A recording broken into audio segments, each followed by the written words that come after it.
Hello everyone. स्वागत है आप सभी का मेरे यूट्यूब चैनल पर। हम लोग जीके जीएस के कुछ इम्पोर्टेंट वन लाइनर क्वेश्चन को डिस्कस कर रहे हैं जो कि बिहार एसएससी के लिए बहुत ही ज़्यादा इम्पोर्टेंट है। तो आइए शुरू करते हैं। राष्ट्रीय शिक्षा दिवस 11 नवंबर को मनाया जाता है। ठीक है, राष्ट्रीय शिक्षा दिवस कब मनाया जाता है? 11 नवंबर को मनाया जाता है। ठीक है, राष्ट्रीय शिक्षा दिवस कब मनाया जाता है? 11 नवंबर को मनाया जाता है। स्वतंत्र भारत के प्रथम शिक्षा मंत्री मौलाना अब्दुल कलाम आजाद के जन्मदिन पर राष्ट्रीय शिक्षा दिवस मनाया जाता है। ठीक है, स्वतंत्र भारत के प्रथम शिक्षा मंत्री मौलाना अब्दुल कलाम आजाद के जन्मदिन पर राष्ट्रीय शिक्षा दिवस मनाया जाता है। प्रथम बार राष्ट्रीय शिक्षा दिवस 2008 में मनाया गया था। ठीक है, प्रथम बार राष्ट्रीय शिक्षा दिवस कब मनाया गया था? 2008 में मनाया गया था। मौलाना अब्दुल कलाम आजाद का जन्म 11 नवंबर 1888 ईस्वी को मक्का में हुआ था। मौलाना अब्दुल कलाम का आजाद मौलाना मौलाना अब्दुल कलाम आजाद का जन्म 11 नवंबर 1888 ईस्वी को मक्का में हुआ था। ठीक है, मौलाना अब्दुल कलाम आजाद का जन्म कहाँ हुआ था? मक्का में हुआ था। कब हुआ था? 11 नवंबर 1888 में हुआ था। 5 सितंबर को सर्वपल्ली राधाकृष्णन के जन्म दिवस पर शिक्षक दिवस मनाया जाता है। ठीक है, 5 सितंबर को सर्वपल्ली राधाकृष्णन के जन्म दिवस पर शिक्षक दिवस मनाया जाता है। सर्वपल्ली राधाकृष्णन का जन्म 5 सितंबर 1888 ईस्वी में तमिलनाडु के तिरुट्टनी में हुआ था। सर्वपल्ली राधाकृष्णन का जन्म 5 सितंबर 1888 ईस्वी में तमिलनाडु के तिरुट्टनी में हुआ था। 8 सितंबर को अंतर्राष्ट्रीय साक्षरता दिवस मनाया जाता है। 8 सितंबर को अंतर्राष्ट्रीय साक्षरता दिवस मनाया जाता है। विश्व शिक्षक दिवस 5 अक्टूबर को मनाया जाता है। ठीक है, विश्व शिक्षक दिवस 5 अक्टूबर को मनाया जाता है।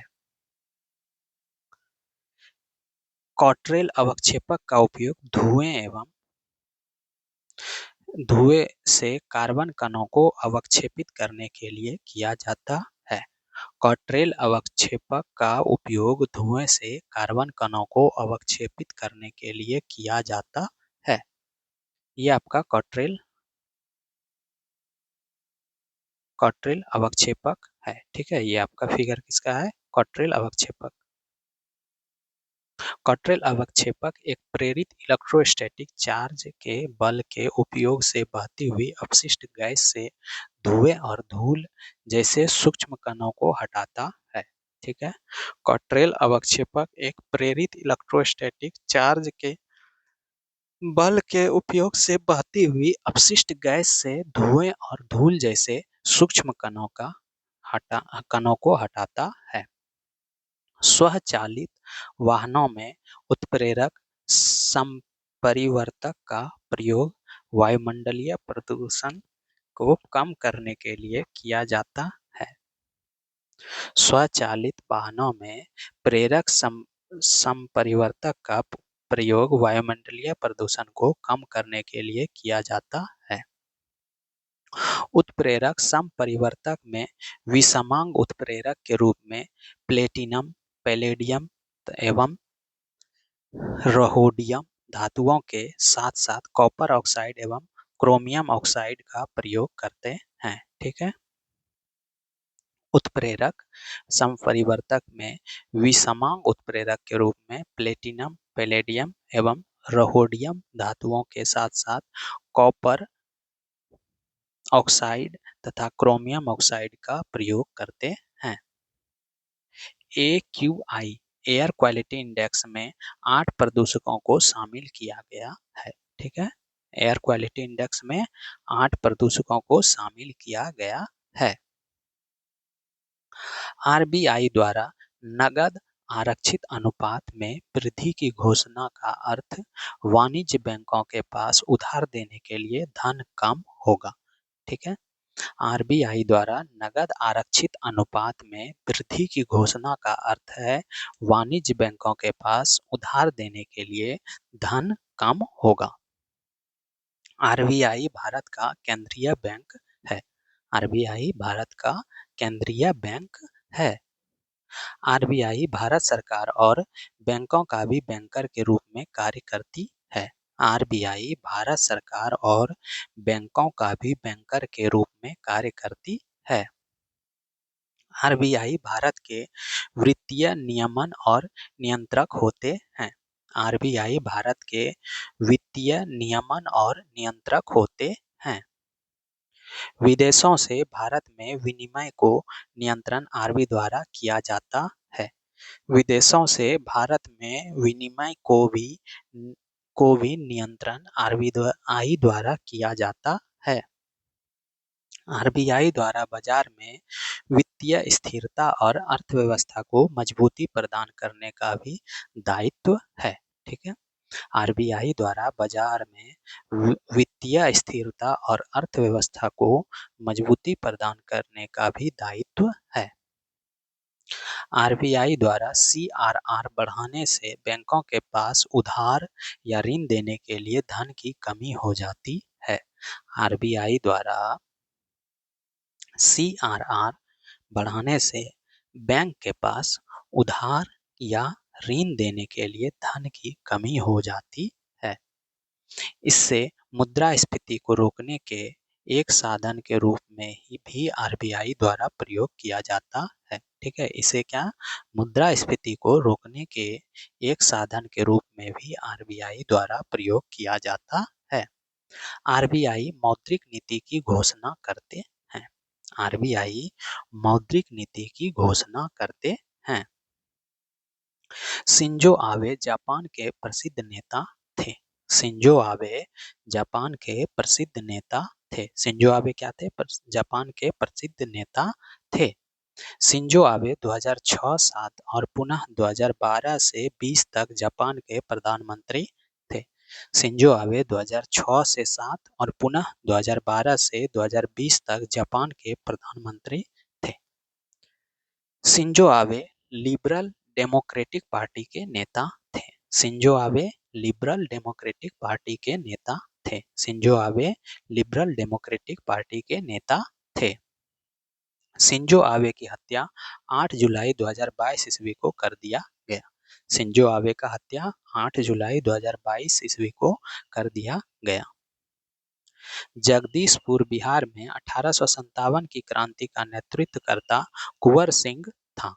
जगदीशपुर बिहार में 1857 की क्रांति का नेतृत्व करता कौन थे? कुंवर सिंह थे। ठीक है, जगदीशपुर बिहार में 1857 की क्रांति का नेतृत्व करता कुंवर सिंह थे। जगदीशपुर वर्तमान में बिहार के भोजपुर जिला में स्थित है, जहां के दुलौरा गांव में बाबू कुंवर सिंह का जन्म हुआ था।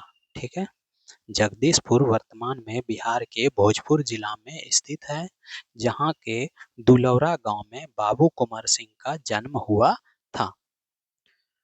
कुंवर सिंह 1857 के क्रांति भारतीय स्वतंत्रता संग्राम के महानायक थे। कुंवर सिंह 1857 के क्रांति के महानायक थे। ठीक है, कुंवर सिंह क्या थे? 1857 के क्रांति के महानायक थे। कुंवर सिंह ने विद्रोह सैनिकों का नेतृत्व 26 जुलाई 1857 को आरा में किया था। कुंवर सिंह ने विद्रोही सैनिक का नेतृत्व 26 जुलाई 1857 को आरा में किया था। कुंवर सिंह की मृत्यु 26 अप्रैल 1858 को लगभग 80 वर्ष की अवस्था में हुआ था। कुंवर सिंह का मृत्यु 26 अप्रैल 1858 को लगभग 80 वर्ष की अवस्था में हुआ था। ठीक है, कुंवर सिंह का मृत्यु कब हुआ था? 26 अप्रैल 1858 में, लगभग कितने वर्ष की उम्र में? 80 वर्ष की अवस्था में हुआ था। रानी लक्ष्मीबाई ने 1857 का विद्रोह झांसी में नेतृत्व की थी। रानी लक्ष्मीबाई ने 1857 का विद्रोह झांसी से नेतृत्व की थी। ठीक है, रानी लक्ष्मीबाई ने 1857 का विद्रोह झांसी से नेतृत्व की थी। नाना साहिब ने 1857 का विद्रोह कानपुर से नेतृत्व किया था, जिनका वास्तविक नाम धोंदू पंत था। नाना साहिब ने 1857 का विद्रोह कानपुर से नेतृत्व किया था। नाना साहिब ने 1857 का विद्रोह कानपुर से नेतृत्व किया था, जिसका वास्तविक नाम धोंदू पंत था। मंत्रिपरिषद के साथ मुख्यमंत्री इनके मुखिया के रूप में राज्यपाल को सहायता एवं सलाह देने के संविधान के अनुच्छेद 163 में प्रावधान है। मंत्रिपरिषद के साथ मुख्यमंत्री इनके मुखिया के रूप में राज्यपाल को सहायता एवं सलाह देने का संविधान के अनुच्छेद 163 में प्रावधान है। मंत्रिपरिषद के साथ मुख्यमंत्री इनके मुखिया के रूप में राज्यपाल के को सहायता एवं सलाह देने का संविधान के अनुच्छेद 163 में प्रावधान है। राज्यपाल राज्य का कार्यकारी प्रमुख संवैधानिक मुखिया होता है। यह केंद्र सरकार के प्रतिनिधि के रूप में भी कार्य करता है। राज्यपाल राज्य का कार्यकारी प्रमुख यानी संवैधानिक मुखिया होता है। यह केंद्र सरकार के प्रतिनिधि के रूप में भी कार्य करता है। सामान्यतः प्रत्येक राज्य के लिए राज्यपाल होता है, लेकिन 7वें संविधान संशोधन अधिनियम 1956 के अनुसार एक ही व्यक्ति को 2 या अधिक राज्यों का राज्यपाल भी नियुक्त किया जा सकता है। सामान्यतः प्रत्येक राज्य के लिए एक राज्यपाल होता है, लेकिन 7वां संविधान संशोधन अधिनियम 1956 के अनुसार एक ही व्यक्ति को 2 या अधिक राज्यों का राज्यपाल भी नियुक्त किया जा सकता है। राज्यपाल की नियुक्ति राष्ट्रपति के मुहर लगे आज्ञा पत्र के माध्यम से होती है। राज्यपाल की नियुक्ति राष्ट्रपति के मुहर लगे आज्ञा पत्र के माध्यम से होती है। सामान्यतया राज्यपाल का कार्यकाल उसके पद ग्रहण से 5 वर्ष की अवधि तक के लिए होती है, लेकिन यह राष्ट्रपति के प्रसाद पर्यंत पद धारण करता है। ठीक है, सामान्यतः राज्यपाल का कार्यकाल उसके पद ग्रहण से 5 वर्ष की अवधि के लिए होती है, लेकिन यह राष्ट्रपति के प्रसाद पर्यंत पद धारण करता है। राज्यपाल को कार्यकारी, विधायी, वित्तीय और न्यायिक शक्तियां प्राप्त होती है। राज्यपाल को कार्यकारी, विधायी, वित्तीय और न्यायिक शक्तियां प्राप्त होती है। राज्यपाल को राष्ट्रपति के समान कूटनीति, सैन्य या आपातकालीन शक्तियां प्राप्त नहीं होती है। राज्यपाल को राष्ट्रपति के समान कूटनीति, सैन्य या आपातकालीन शक्तियां प्राप्त नहीं होती है। अनुच्छेद 164 के अंतर्गत मुख्यमंत्री की नियुक्ति राज्यपाल द्वारा किया जाता है और मुख्यमंत्री की संस्तुति पर राज्यपाल अन्य मंत्रियों को नियुक्त करते हैं। ठीक है, अनुच्छेद 164 के अंतर्गत मुख्यमंत्री की नियुक्ति राज्यपाल द्वारा किया जाता है और मुख्यमंत्री के संस्तुति पर राज्यपाल अन्य मंत्रियों को नियुक्त करता है। अनुच्छेद 162 राज्य की कार्यपालक शक्ति की सीमा से संबंधित है। अनुच्छेद 162 राज्य की कार्यपालक शक्ति की सीमा से संबंधित है। भारत संविधान के अनुच्छेद 165 राज्य का महाधिकार से संबंधित है।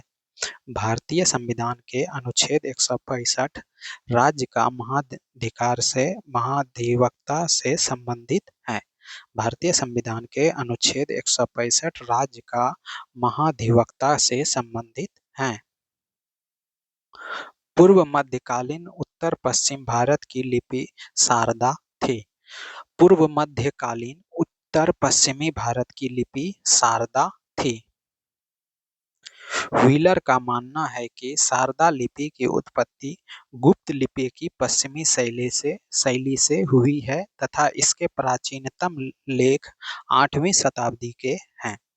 व्हीलर का मानना है कि शारदा लिपि की उत्पत्ति गुप्त लिपि की पश्चिमी शैली से हुई है तथा इसके प्राचीनतम लेख 8वीं शताब्दी के हैं। शारदा लिपि का प्रथम अभिलेख सहारा से प्राप्त प्रशस्ति को माना जाता है, जो कि 10वीं शताब्दी की है। शारदा लिपि का प्रथम अभिलेख सहारा से प्राप्त प्रशस्ति को माना जाता है, जो कि 10वीं शताब्दी की है। कश्मीर राज्य की आराध्य देवी शारदा के नाम पर इस लिपि को शारदा लिपि के नाम से जाना जाता है। कश्मीर राज्य की आराध्य देवी शारदा के नाम पर इस लिपि को शारदा लिपि के नाम से जाना जाता है। विपक्षी दल के नेता को सदन में विपक्ष के नेता के रूप में मान्यता प्राप्त करने के लिए सदन की कुल सदस्य संख्या का 10वां भाग आवश्यक होता है। ठीक है, विपक्षी दल के नेता को सदन में विपक्ष के नेता के रूप में मान्यता प्राप्त करने के लिए सदन के कुल सदस्य संख्या का 10वां भाग आवश्यक होता है। संसद के नियमों के अनुसार लोकसभा में विपक्षी दल के पास लोकसभा का कुल सीटों का कम से कम 10% अर्थात 55 सीटें होनी चाहिए। संसद के नियमों के अनुसार लोकसभा में विपक्षी दल के पास लोकसभा की कुल सीटों में कम से कम 10% अर्थात 55 सीटें होनी चाहिए। लोकसभा में विपक्ष के नेता का एक महत्वपूर्ण पद होता है। यह विभिन्न सरकारी कार्यालयों की नियुक्तियों में शामिल होता है। लोकसभा में विपक्ष के नेता का एक महत्वपूर्ण पद होता है। यह विभिन्न सरकारी कार्यालय की नियुक्ति में शामिल होता है। दोनों सदनों में विपक्ष के नेता को वर्ष 1977 में वैधानिक मान्यता दी गई थी। दोनों सदनों में विपक्ष के नेता को वर्ष 1977 में वैधानिक मान्यता दी गई थी। विपक्ष के नेता के पद का उल्लेख संविधान में नहीं बल्कि संसदीय विधि द्वारा बनाया गया है। विपक्ष के नेता के पद का उल्लेख संविधान में नहीं बल्कि संसदीय विधि द्वारा बनाया गया है। विपक्ष का नेता कैबिनेट मंत्री के बराबर वेतन भत्ते और अन्य सुविधाओं के हकदार होता है। विपक्ष का नेता कैबिनेट मंत्री के बराबर वेतन भत्ते और अन्य सुविधाओं के हकदार होते हैं। भारतीय संविधान की 8वीं अनुसूची में 22 भारतीय भाषाएं हैं। भारतीय संविधान की 8वीं अनुसूची में 22 भारतीय भाषाएं हैं।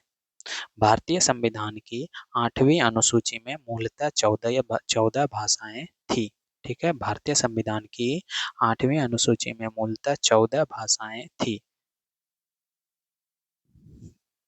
21वीं संविधान संशोधन अधिनियम 1967 द्वारा सिंधी भाषा को 15वीं भाषा के रूप में 8वीं अनुसूची में जोड़ा गया है। ठीक है, 21वीं संविधान संशोधन अधिनियम 1967 द्वारा सिंधी भाषा को 15वीं भाषा के रूप में 8वीं अनुसूची में जोड़ा गया है।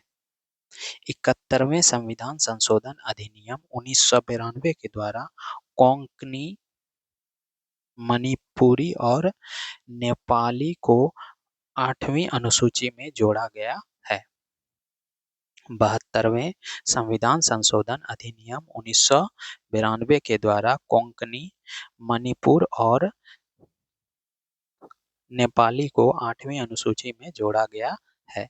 92वें संविधान संशोधन अधिनियम 2003 के द्वारा बोडो, डोंगरी, मैथिली और संथाली को 8वीं अनुसूची में जोड़ा गया है।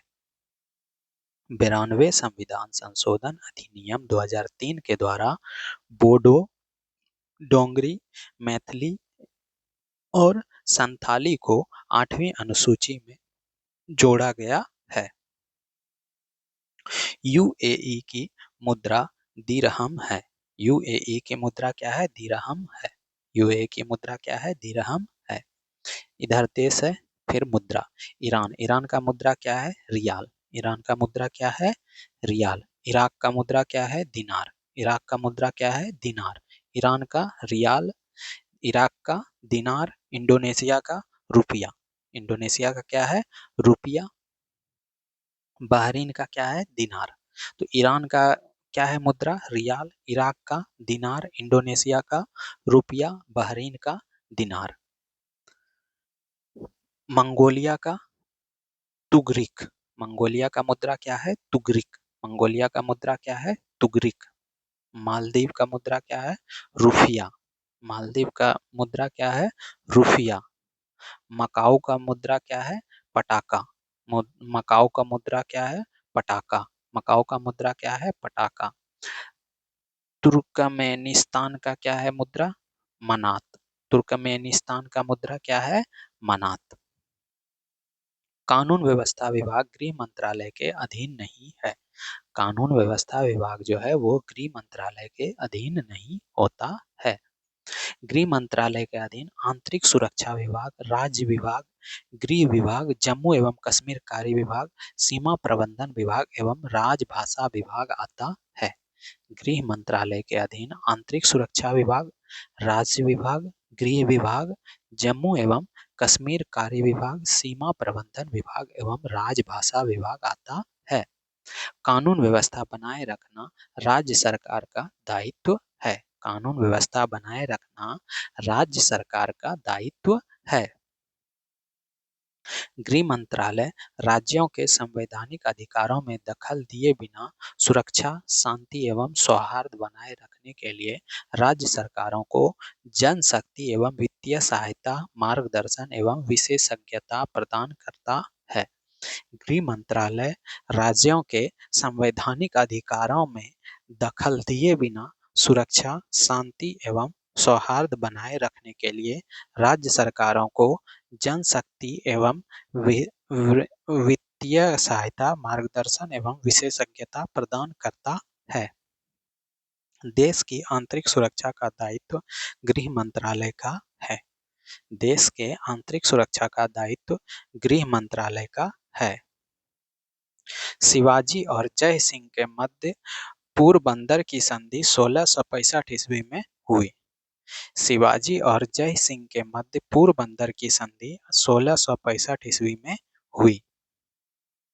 पोरबंदर की संधि 22 जून 1665 को हुई थी, जिसकी शर्तें निम्न थी। शिवाजी ने अपने कुल 35 किलो में से 23 मुगलों को सौंप शिवाजी ने अपने कुल 35 किलो में से 23 मुगलों को सौंप दिए और 12 अपने पास रखे। पोरबंदर की संधि 22 जून 1965 में हुई थी, जिसकी शर्तें निम्न थी। कौन सा शर्त था?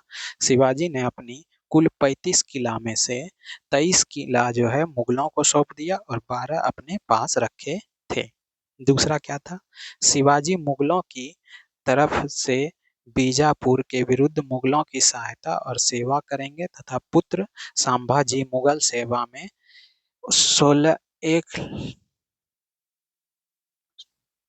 1,65,000 का मनसब प्राप्त करेगा। शिवाजी मुगलों की तरफ से बीजापुर के विरुद्ध मुगलों की सहायता और सेवा करेंगे तथा पुत्र संभाजी मुगल सेवा में 1,65,000 का मनसब प्राप्त करेगा। शिवाजी अपने पुत्र के साथ सुरक्षा का वचन जय सिंह से मिलने के बाद आगरा दरबार जाने के लिए राजा हो गए आदि।